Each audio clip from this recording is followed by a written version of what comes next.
안녕하세요. 행복공방 김태호 최미림 코치입니다. 코치입니다. 네, 저희가 오늘 처음으로 좀 같이 촬영을 하는데 저는 이상하게 같이 촬영하니까 더 긴장되네요. 어떠세요? 저는 혼자 하는 것보단 나은 것 같아요. 저희가 오늘부터 해서 좀 자존감을 높이는 방법에 대한 이야기들, 이런 것들을 좀 시리즈로 한번 준비를 해봤어요. 그래서 오늘은 첫 번째로 자존감은 무엇인가에 대한 이야기를 해보려고 합니다. 네, 자존감이 뭔지 좀 정확하게 짚고 넘어가려고 하고요. 자존감을 높이고 싶은 모든 분들에게 도움이 될 것 같으니까요. 끝까지 봐주세요.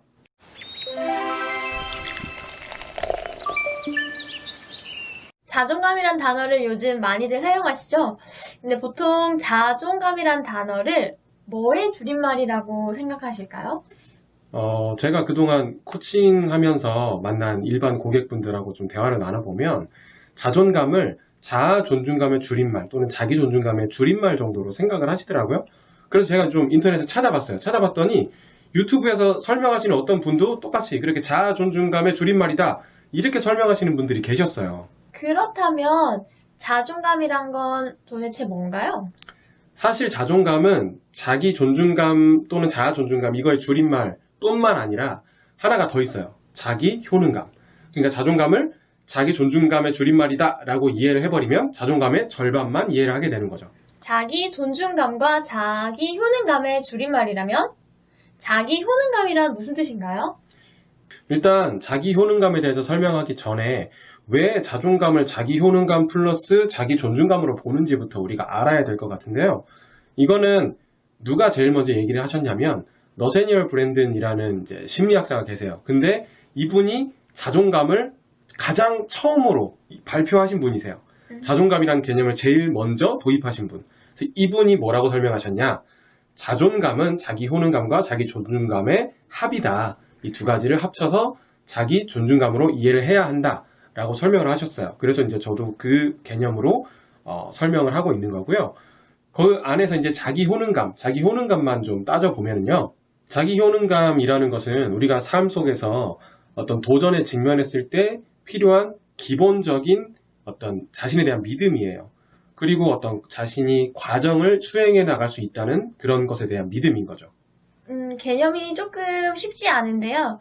그럼 자기 효능감을 가진 사람들은 어떤 행동 특징을 나타내나요? 일단 자기 효능감이 높은 사람은 어떤 어려움에 직면했을 때 거기에 굴복하지 않아요. 왜냐? 내가 이거를 극복해 나가는 과정에 대해서 나는 충분히 해나갈 수 있다라는 믿음이 있거든요. 그래서 그런 문제에 직면했을 때 굴복하지 않고 그 문제를 해결해 나갈 수 있는 방법을 끈기 있게 찾아 나가는 그런 과정, 그런 의지 자체를 보여주는 그런 행동들을 하는데 그런 걸 보면 우리가 이 사람은 자기 효능감이 있는 사람이구나 라고 말할 수 있는 거죠. 네, 그렇게 행동 특징으로 말씀해 주시니까 이해가 잘 되는데요. 그럼 이번엔 자기 존중감이란 무슨 뜻인가요?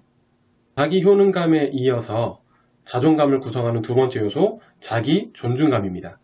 여기서 이제 자기 존중감이 이야기하는 거는요, 나는 충분히 행복할 만한 자격이 있는 사람이다. 그리고 나는 다른 사람에게 존중받을 자격이 충분히 있고 또 그런 것들에 대한 확신을 동시에 갖고 있는 거예요. 맞아요. 여러분은 정말 그런 자격이 충분히 있으신 분들이라고 생각하는데요. 그렇다면 자기 존중감이 높은 사람들은 결과가 어떻게 나타나나요? 자기 존중감이 높은 사람들이 일상에서 우리가 만나볼 수 있는 행동 특징들은요, 우선 어떤 공동체에 있는 걸 굉장히 편안하게 여겨요. 그리고 다른 사람을 존중하면서도 동시에 자신도 이렇게 존중하는, 서로 윈윈할 수 있는 관계의 기본이 되는 거죠. 그런 태도가 되어 있는 분들이 보통 자기 존중감이 있는 분들이라고 생각할 수 있어요. 그래서 자기 효능감하고 자기 존중감 두 가지를 이제 설명을 드렸는데 이걸 왜 설명드렸냐면 결과적으로 자존감이라는 개념은 자기 효능감, 자기 존중감 이 두 가지 개념이 합쳐진 개념인 거예요. 그래서 제가 초반에 말씀드렸던 것처럼 자기 존중감 이거 하나만 이해를 한다면 반쪽만 이해를 한 것이다 라고 설명을 드린 거죠. 그럼 자존감은 자기 효능감과 자기 존중감의 합이라는 걸 꼭 기억해 둬야겠는데요. 그렇죠. 그럼 자존감이 보통 어린 시절에 형성된다라고 많이들 생각하는데 그럼 어린 시절에 형성된 자존감은 어른이 되어서까지 바뀔 수 없는 건가요? 실제로 유튜브 영상들이나 어떤 우리가 책들을 찾아보면 자존감이 어린 시절에 어떤 형성된다라는 말이 굉장히 많아요. 그런데 형성된다인 거지 결정되는 건 아니에요. 자존감이 어린 유년기에 만들어지고 그걸로 결정되고 평생 그걸로 살아가는 건 아니고요. 우리가 성인이 되어서 살아가는 그 과정 속에서도 얼마든지 자존감은 더 진보할 수도 있고 퇴보할 수도 있는 거죠. 네, 그럼 어른이 되어서도 자존감을 높이려고 하는 노력은 꾸준히 이어져야겠다는 생각이 드네요. 그렇죠. 성인이 돼서도 자신의 자존감을 높이기 위한 노력을 꾸준하게 해야 되는 거고 자기 자존감에 대해서 자기 스스로 책임을 져야 되는 거죠. 나의 유년기 이야기를 하면서 핑계를 대고 뒤로 숨어서는 안 되는 거예요. 근데 주변에서 보면 자존감을 높이기 위해서 성형수술을 했다. 자존감을 높이기 위해서 명품 가방을 하나 샀다. 이런 이야기를 하는 것을 종종 들을 수가 있는데요. 그럼 오늘 배운 내용을 토대로 한다면 그건 자존감과 맞지 않는 행동이 되겠죠? 그건 자존감이라기보다 자기 만족을 위해서 샀다라고 표현하는 것이 더 바른 표현이 될 수 있을 것 같습니다. 그렇죠. 그 방법으로는 우리가 자기 존중감을 키우거나 자기 효능감을 키우는 것과는 굉장히 거리가 멀어요. 그런 방식으로 자존감을 높이려고 생각을 하시는 분들이 있다면 지금 빨리 생각을 바꾸셔야 돼요. 자, 오늘 우리가 자존감이 뭔지 그 개념에 대해서 한번 짚어봤는데요. 이게 왜 중요하냐면 우리가 뭔가 어떤 능력을 키워나가고자 할 때 그게 능력이 뭔지도 정확하게 모르면 그 방법을 아무리 안다고 해서 그게 정확하게 키워질 수 있을 리가 없잖아요.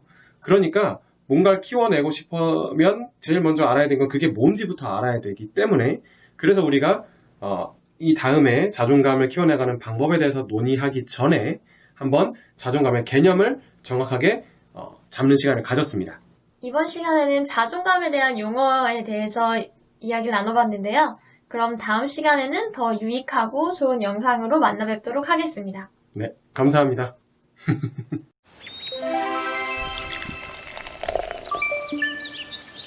그렇게 이야기해 주시니까 이해가 잘 되는데요. 그렇다면 자기 효능감이 아니고 그렇게 이야기해 주시니까 이해가 잘 되는데요. 그럼 자기 효능감 말고 자기 존중감 다시 하겠습니다. 그래서 괜찮은 거 있으면 약간 마지막 지금 다 촬영 후기에서 중이야. 말고 다시 할게요.